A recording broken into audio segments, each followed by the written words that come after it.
So hi there, it's James Perryman from Momentus, and I'm here to give another video, another interview as part of Men's Health Week. Now, my guest today, I actually met through someone else, through a guy called Nigel, and I'm not making that up, his real name is Nigel, and we were talking at an event that we were both attending, and we got onto the subject of SAS Who Dares Wins, what a fantastic program it is, and Nigel declares, oh, I know one of the interrogators on there, and that conversation then led us a bit to this mutual, or now mutual friends, mutual contact, and a bit around their history, a bit around what they do in terms of leadership, helping leaders in business, thinking about mindset, thinking about performance. And so Nigel made that introduction to my next guest, who I can't wait to introduce. It is Mr. Spencer Locker. Spencer, good afternoon. How are you? All right. Yeah, doing well. Thank you. Doing well. What about you? Good. I'm fantastic. Thank you. I'm actually at a different location today. I'm recording it at a client's office. So I'm in one of the director's offices. I've kicked him out so that I can have the room for 30 minutes. But brilliant. Thank you again for joining me. I'm gonna start like I have with the other interviews that I've been doing for this week, simply by asking Spencer, what does health mean to you? Well, it's a really good point you make. It's a really good point. What does health mean to me as an individual? It's different for everybody, isn't it? I mean, when we understand that we all come at life from a different angle, really, all our influences and the things that serve us well, and some things don't serve us well. And you know what? Things change, don't they?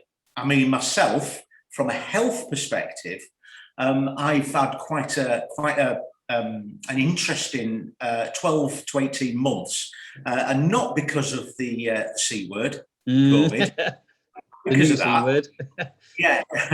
What basically, I was diagnosed as type 2 diabetic just over 12 months ago. Well, last March. In fact, it was the day before we went into lockdown 1. Wow. Do you remember lockdown 1? Oh, I get all nostalgic for lockdown 1. Cool. But yeah, I was diagnosed with type 2 diabetes, and obviously I didn't start with type 2 diabetes then. It'd been going off quite some time, and it was basically as a result of some of the symptoms. I don't want to bleat on about that. But it's the link from physical health to mental health and back again, because I do believe that you've got to have both. In fact, to be honest with you, it's a bit of a triangle. It's a bit of a triangle, because I believe that mental well-being is different to emotional well-being. It's a very subtle thing. But I think that you've got to have emotional well-being, mental health well-being, and physical well-being, and they're all interlinked. I think they all affect each other. Go on. Sorry. I was just going to say, so bring that to life as an example, Spence. But I think particularly people will get certainly kind of the physical well-being, mental well-being, but mental well-being, emotional well-being. That's a topic that I love. But use an example to bring that to life. Well, if I can just sort of start to try and picture it, for me, I have, as a part of my job when I was in the armed forces, I had to achieve a certain amount of physical fitness, physical health, and to be able to do my job. And I also had to have mental fitness to be able to do my job. But you know what? The mental health sort of came a lot easier for me than the physical health. When it came to physical fitness, physical health, I did just as much as I needed to. It wasn't a big thing for me, but for my mental health, that was a big thing. So when we come to situations like, let's say, for the sake of argument, the diabetes thing, well, something's got to change. And I could do one of two things. I could either sit down and think to myself, oh, woe is me. I'm now sort of virtually disabled by society. I'm not going to be able to do this. I'm not going to be able to do that. Woe is me. And then I could actually slip into a situation where I'm blaming a lot of things. Oh, this, because of this, because of that, because of this, because of that, and not take any ownership. Yep. The thing about not taking ownership is sometimes you've got to be honest, and sometimes honesty is not easy. But the thing is, particularly with my experiences within the armed forces and with the situation I'm in at the moment with Transfer to Performance, you've got to sometimes think, right, what can I do about this? What changes can I make? And this is the thing, is by making that, you see, it's an emotional battle. It is an emotional battle. Right, Nobody's going to do anything about it. Nobody can change this. Nobody can influence this apart from me. Yeah. So if something's got to change, I've got to be influential there. I've got to be instrumental in doing something there. So that's an emotional journey. But then you get onto that mental health thing. Right, what can I do? What can I do? And how am I going to make myself do it? Because as I said before, the physical aspect of physical fitness, I'll do just enough to perform, or I did do just enough to perform. Yeah. But now something's thrown, there's a spanner being thrown in the works. Actually, there's a complication. It's not simply exercising. Now, there's things you can eat, there's things you can't eat, and there's things you definitely shouldn't eat. And it's the timing, and it's the structure, taking blood tests, making sure you take medication, all this. So that's meant, but for me, and this is the thing, for me, that works. Yeah. And I must, and when we start talking about mental health here, I've really got to stress, because one of my friends, if you're on Instagram, one of my friends put a video up the other day and said, I don't need a routine. I don't need a special forces mindset. I don't need positive thinking. All I do is I get through life because I live life and I love life and right. So I don't need all this. And I'm thinking to myself, yeah, that's you. There's other people do need it. And this, I think this is, some people tend to get really judgmental, sort of saying, well, I don't need that. Well, that's you. Nice one. That's your context. Yeah. My context means that, you know what, for me, I need a certain structure. I need to understand a certain thing, and that will give me the mental strength and the knowledge to be able to address it. But that's not for everybody. Does that make sense? Oh, 100%. I mean, one of the things I think I've talked about in one of the other interviews, and I talk about it with clients, is not only that everyone's different, but one of the ways in which we're different is our circadian rhythm.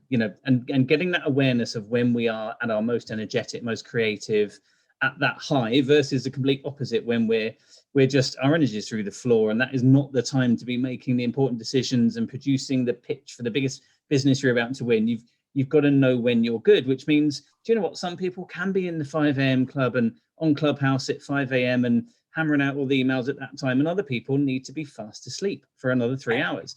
So there's this, there is, I think, society has created, business society has created this world that people sometimes feel they have to be in, where I can't perform at my best unless I'm on it at 6 a.m. or 5 a.m. or working till whatever hours, whether that's as a business owner or even within a corporate career. And I imagine one of the things you do at T2 is help people find themselves, like be really aware of how they get their peak performance as an individual. I think it's a great point you make about business, about social media, our influencers. So it's like when you start thinking about physical fitness influencers, CrossFit influencers, bodybuilding influencers, we see their image, we see what, and it's like and don't get me wrong, they're in business. They're selling themselves as an example of what you could be. And I get that, I do get that. But you've got to bear in mind that they wake up in the morning and then they work out and then they eat well and all this and the other, and they do it time and time again all the way during the day. Whereas we, normal people, we've got houses to run, we've got relationships to maintain, we've got parenting to do, we've got a job to do, we've got bills to. So actually, that sort of thing that you're aiming for, thinking, I want a body like that, I want to look like that, it's not a smart target. No, it's not a smart target, because they can do it, so why can't I? Well, because everything in their life is formed around that. Whereas in your life, you've got to make some compromises. And this is the thing. You've got to be authentic. In life, you've got to be authentic. You can try and con yourself. You can try and talk yourself into being something else. You can sort of look at a special forces soldier and go, I want to be Ant Middleton or Foxy or whatever. But the reality of the situation is you could probably take a lot of knowledge from them, a lot of experience from them, and it will enhance who you are. But you've got to be you. Yes. And as you said, you've got to be authentic. It's got to be true to you. And if you start compromising that, you're not going to achieve what you need to achieve. No. And it's a bit like, you've got to have your book, haven't you? And it's like parenting. I'm sure the same. It's like, I didn't get given a book when my first child was born. So, I couldn't flick through and go, right, I know what to do when they're age 1, 2, 3. You have your own experiences and you look at other people.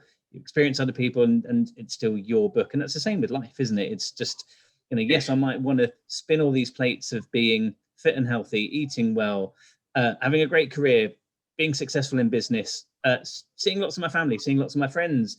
If I'm religious, having enough time for religion, whatever it might be, I've got to spin these plates, but I've got to do it in my way for the life I want, not for the life I'm following on Instagram. Yes, certainly. It's that authenticity. And we all have our unconscious motivators. We all see life through a certain lens. All the influences that we've had, the way we've perceived those influences. And sometimes we see social media, we listen to our boss, we listen to other people who are influential in our life, and sometimes we're pulled from pillar to post, we're spinning plates, we're trying to do all these things, we're trying to be all things to all people. Sometimes we've just got to be us for us. And it's not being selfish, and it's not being blinkered, and it's not being narrow-minded. My boss here, Martin Johnson, he says, if I look after me looks after everything else. And it's it's a really good thing to think about. Well, you know what? Sometimes I do have to prioritize me so I can look after everything else, my business, my family, all this, that, and the other. So yeah, sometimes we've got to wake up and smell the coffee, but at the appropriate time. Exactly. And not too much of it.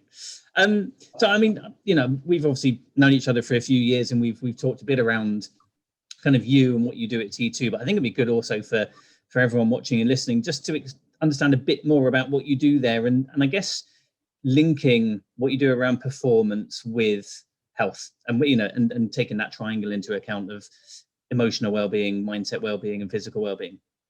Yeah, so at Trans2 Performance, we've got to understand why it was actually born back 6-7 years ago. So my boss, Martin Johnson, as I mentioned him before, he worked for a global consultancy called Gartner. And he's very, very famous, very famous organisation. And he came to the conclusion that to go on the next step, because he'd seen a lot of organisations seem to be quite prepared to spend a lot of money on process and technology, but seem to be quite reticent about spending money on people. And yes, that sort of informed him of, well, you know what, you might have a process to adhere to, and you might have a button to push, but if you don't look after the person who's pushing the button, if you don't understand what their needs are, and if they don't understand what their position is in the organisation, and sometimes the wider area, then how are you going to make people more productive? Because at the end of the day, happier, more productive people make successful businesses. And people who aren't happy and aren't productive can kill businesses.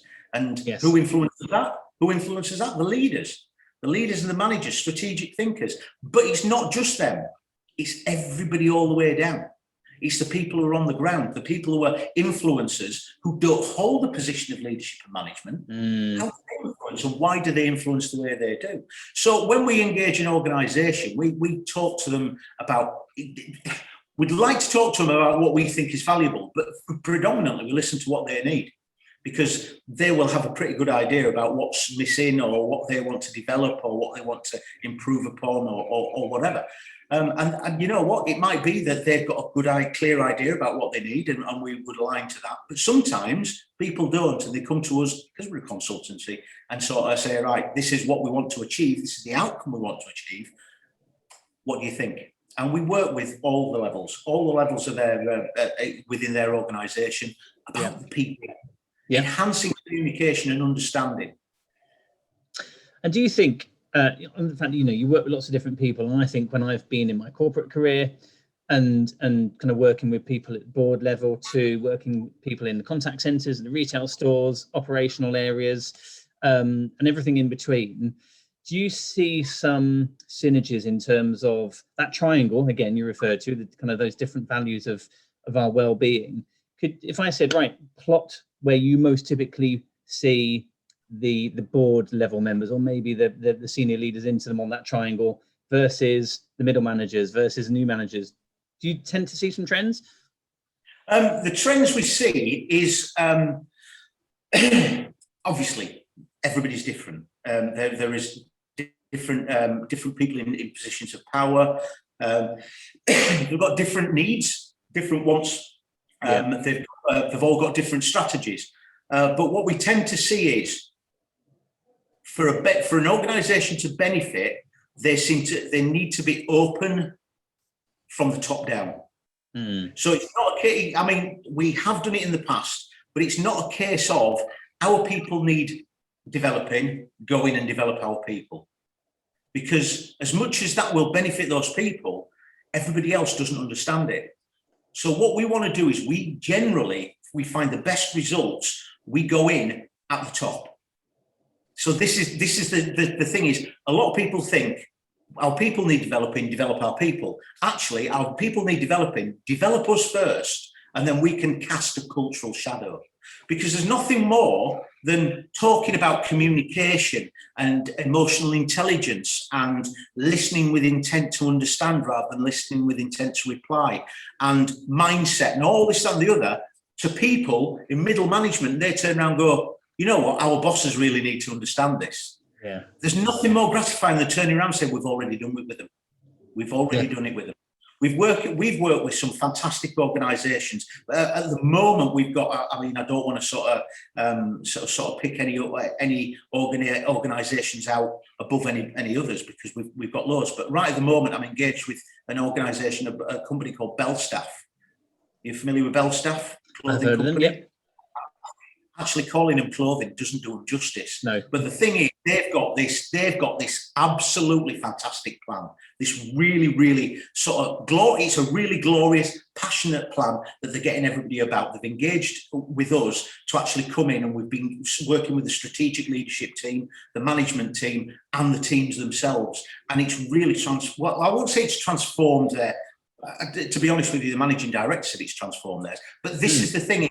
When we actually approach it correctly and we get them in there, they believe, they understand, they can see that, you know what, we've got people working for us. It's not all about the bottom line. Yes, we're in business. We're in business to make a profit. That's what business is all about. Don't get me wrong, I'm not a business specialist. I'm a people specialist. But the thing is, we've got people who are happy, who are contented, who feel fulfilled, who feel like they're listened to and they're understood. They'll run through walls for you. But if you promote a transactional relationship, where it's, I will go into work, I'll do the minimum required, I'll take my money and I'll go home, you're never going to grow. You're never going to develop. Yeah. So, making sure that people understand that the people underneath them are people, and it works. Yeah, absolutely. And I think of that, you know, it kind of totally true in business. You know, you've got to take care of your people and they will take care of you. And I think even as a business owner, where there's times where you're trying to chase that next deal, trying to get that extra bit of money in, and you become so focused on that you forget about taking care of yourself and actually a better you know, and I've had that time where I'm on top of my world, you know, physically, mentally, personally, from business, and it makes me a better person in my business and on my business compared to the opposite. Yes. And sometimes you've got to go through that, haven't you? You've got to go through those highs, but go through the lows sometimes of when you're not at your best, to realise, actually, I can see the impact it has. I can see the downside. I'll share something with you, James. I've said this before, and if anybody's been on a sort of a training course with me or an experience with me, I've learned more from rock bottom than mountaintops have ever taught me.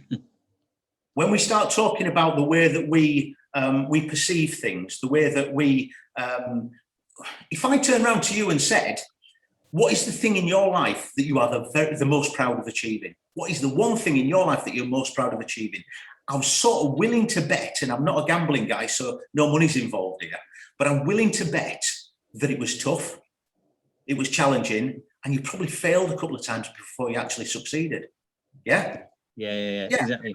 That's the thing, is sometimes because the things that you just do naturally, and the things that are your natural strengths, the things that you just align with naturally, well, it's natural, so it's not seen as an achievement. Whereas there's other people who it doesn't come natural to, who will look at it and go, wow, you did this. And you're like, oh, yeah, whatever. But for them, because we're different, again. So, yeah, it's understanding that it's not all success. It's not all success. It's not all academic achievement. It's not all business achievement. We've got to have those troughs, because without the troughs, we don't get the peaks. And I'm not saying that it should be a roller coaster, but what I'm saying is the more you learn from the troughs, the less troughs you get. the more peaks you'll get. Yeah. And if I think of, if it's right, just touch on SAS Who Dares Wins for a minute. I think about when I watch it, and, you see people who, who have, I'm sure, have been selected to be on the program, and they feel they are at a great point physically, mentally, emotionally to be the best, to be their very best and be the best kind of through that series. And they go through immense physical challenges. They go through the emotional challenges, the interrogations that I've obviously kind of seen you a part of.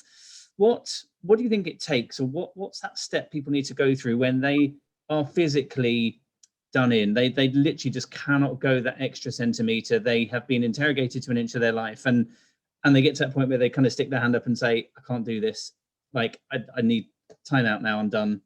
I can't go any further. What happens then? Because if I relate to that as to people just in their personal life, in their business life, where they feel burnt out, they feel like just nothing's working and they can't carry on. What's your advice in terms of how they pick themselves up, turn around?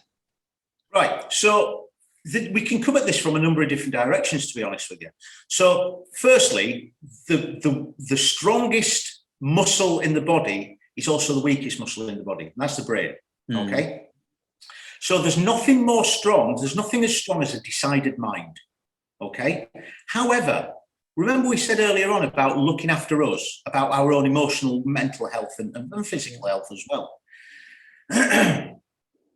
Because that mental capacity can diminish, because we can sometimes let our demons in, because you're familiar with the chimp paradox by Steve Peters. Yeah. So when we start getting tired, we start getting more emotional and less logical and rational. So that part of the brain, and remember, the chimp is 5 times faster and 5 times stronger than the human being. So the chimp's going to react quicker, and it's going to be stronger, so it will reframe things to suit its own agenda. So if the chimp is on your shoulder, I know it's in your brain, but if the chimp's on your shoulder whispering in your ear going, this is tough, innit? This is hard, innit? Sure you're going to make this? Really? You think this is... That's going to give you doubt. And the thing is, it's reframing all the evidence. Those legs of yours, really tired, aren't they? God, you can hardly lift them, can you? And this is your brain trying to basically, because we've got that fight or flight. So your brain is saying, this is harming you, stop it. We don't like this, stop doing it. So it's trying to talk you out of doing things. So the first thing to realize is, when your brain's telling you it's too hard, that's when you push on for harder. Because the brain will do that, even though you've still got the gas in the tank where the physicality is. Okay, so that's one way of looking at it. The other way of looking at it is, do I have to? Is it really going to benefit me? So if we think about those things where we are fatigued, when those times when we get to the end of the night, or we get to the end of the working day, we know we've got to do a couple of hours in the night. We get home, we've got a family, we want our tea, we want a little bit of downtime, all that stuff. And then we actually say, right, I've got to do this.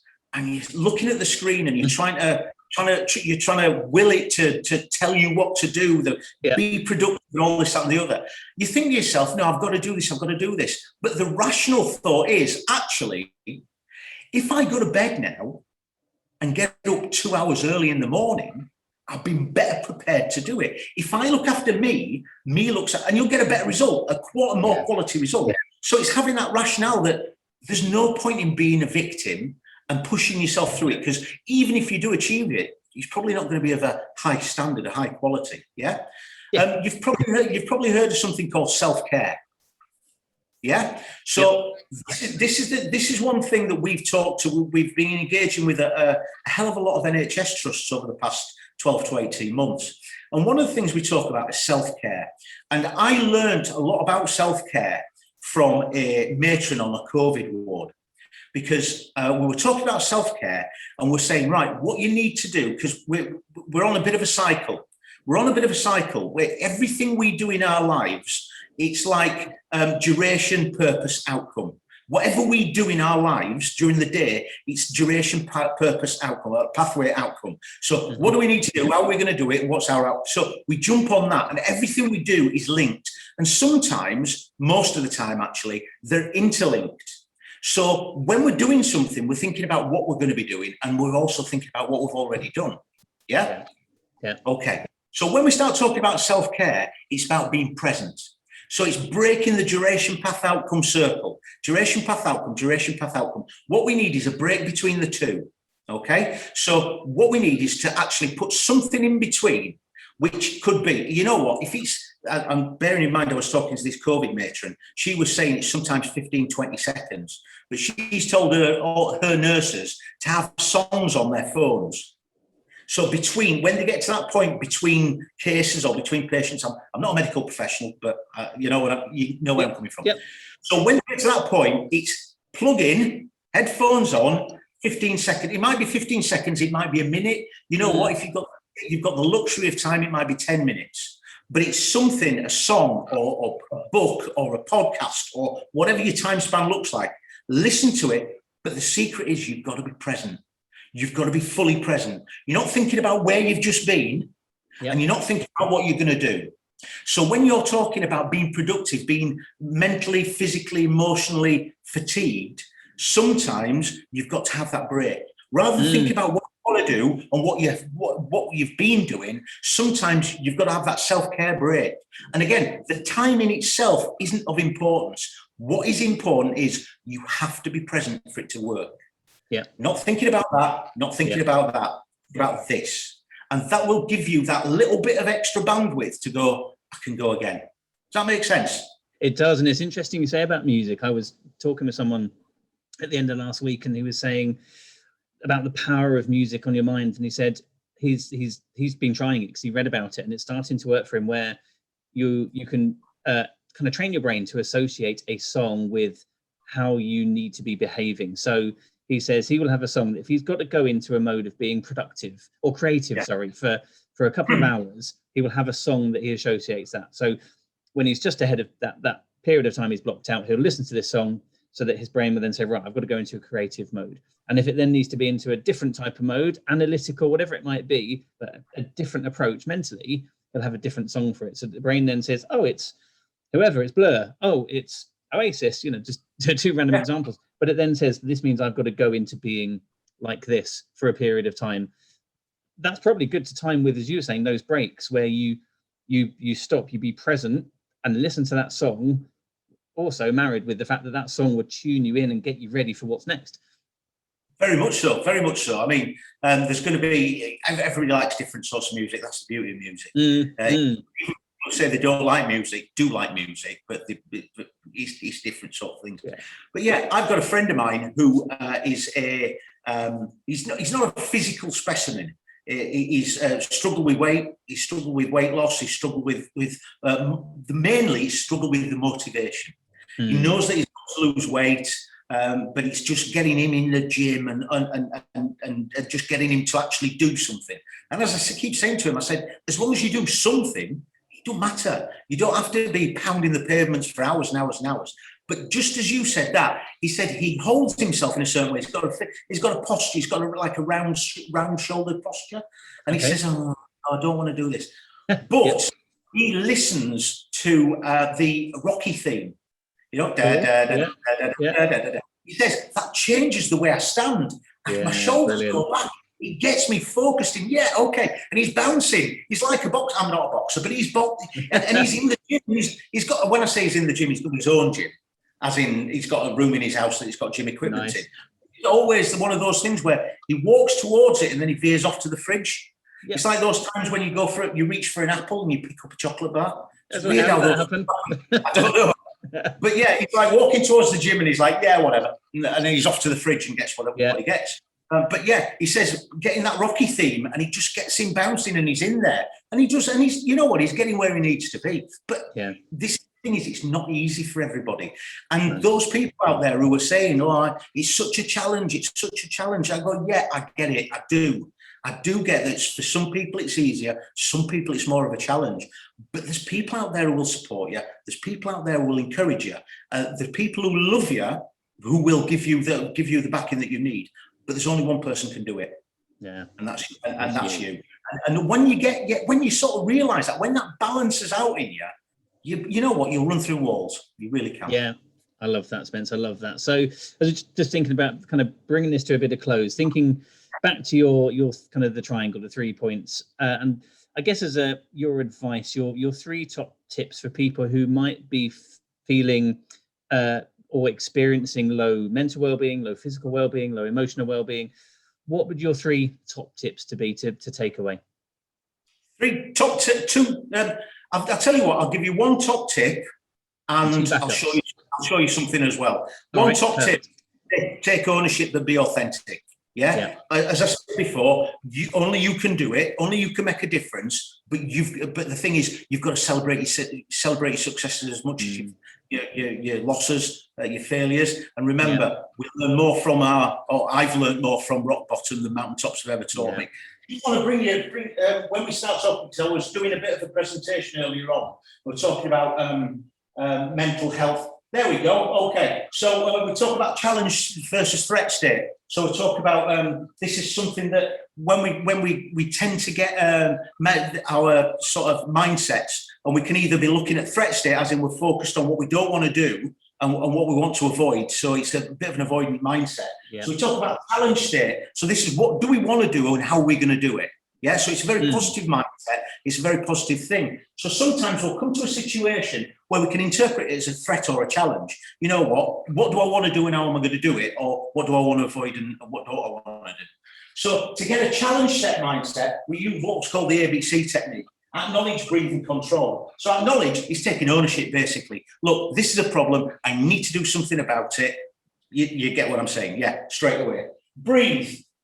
Has anybody ever had alcohol? You drunk alcohol before, James? A couple of times. It's been known. Once, twice. Yeah. Never touched the thing myself. But the thing is, when you drink alcohol, the alcohol in your bloodstream affects your brain. It might surprise you to know, James, that people do silly things when they're drunk. I've heard. Apparently. So it goes to follow that what we put in our bloodstream is going to affect our mindset. So firstly, breathing. So we can focus on our breathing. We can let that chimp, remember we talked about the chimp earlier on, we can let the chimps abate, and we can get our logic and rationale. So the breathing, focus on the breathing, get rid of the chimp. It's giving us a good thing. But actually, we're oxygenating our blood, and oxygenated blood gives us a better chance to make better decisions. And then finally, on control, take action. Make decisions and take action. Sometimes people can procrastinate. Sometimes people can be thinking about, well, no, challenge is, what's the worst that could happen? You know, what is the worst that could happen? Because you know what, I might fail, but I'll learn something from that. I'll learn something from that. So that's one thing. And this is the one I wanted to show you. I got sidetracked by that. So when we start talking about worries, right, this is what we call the SAW technique. So this is stress. So we suffer from stress, and stress comes from anxiety. And anxiety is influenced by worries. And we've only got 2 sorts of worries. We're either practical worries or hypothetical worries. So practical worries are things that we can control in the here and now. What can I do about this? Can I do something? Yes, I can. Brilliant. And the thing is, when we start talking about mental health and emotional issues and things like that, sometimes the thing that can really influence that is a lack of control. I'm helpless. I'm overwhelmed. I don't know what to do. I can't do this, that, and the other. Right. Okay. If it's a practical worry, it's something in the here and now I can do something about. Yeah? Okay. What if it's a hypothetical worry? Hypothetical worries are things in the future or things in the past that you can't affect.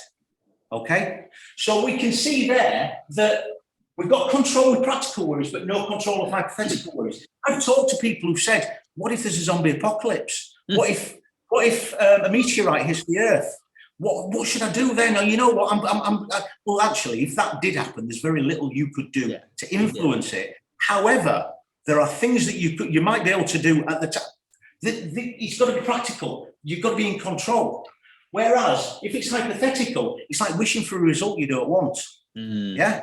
And when you sit down, if somebody's suffering from stress or anxiety or worries, wherever you want to start, sit down and think about what that worry is. What is it? Get a little bit logical and rational on it and go, is there something I can do about it? Yes or no? If it's yes, do it. If it's no, well, there's not a lot you can do about it. So, and that will give you some control over it. Does that answer your question, James? Yeah, I think it does. I think it is that bit, isn't it? It's being able to park it and move on from it and do what you can do. Do what you can take control of. Spence, thank you very much. I knew you'd be an awesome guest. And if anyone wants to find out more about Trans2, where can they look? Where can they go? Well, you know what? We're all over the place. We've just started up a new website, so I think it's www.trans2performance.com. We're on LinkedIn. We're all over the place. You name it, we'll be there. But it's Trans2 performance people, and we help you wherever we can. Fantastic. Spence, thank you very much. And I hope you have a fantastic afternoon.